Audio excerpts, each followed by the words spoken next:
Nagbabago ang pakay ni dating Senador Antonio Trillanes IV sa paghahain ng kandidatura sa pagkaalkalde sa Caloocan.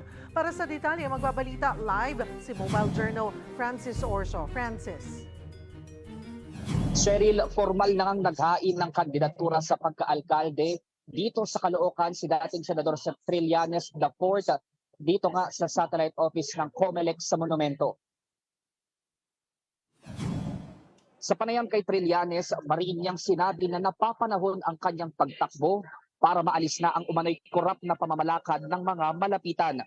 Sabi niya, kung sakaling manalo, agad niyang lilinisin ang lokal na pamahalaan at mga opisyal ng Caloocan City Hall na maituturing korap.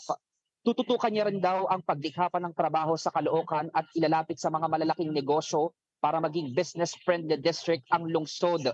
Babanggain niya ang mahigit isang dekada ng nanunungkulan sa Caloocan, ang pamilya malapitan.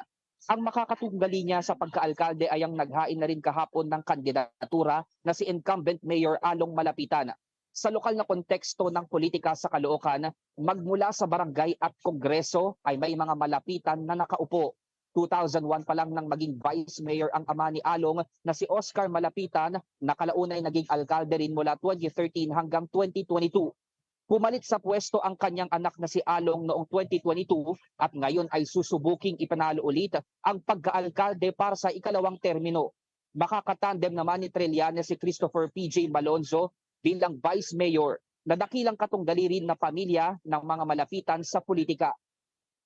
Cheryl, sa ngayon inaasahan natin na maghahain na rin ng kandidatura ang kanyang katandem nga sa pagka-Vice Mayor na si P.J. Malonzo at ang iba pa nilang kaalyado na magpa-file na rin ng kanilang COC sa iba't ibang distrito ng Caloocan City. Cheryl? Maraming salamat, Francis Orso.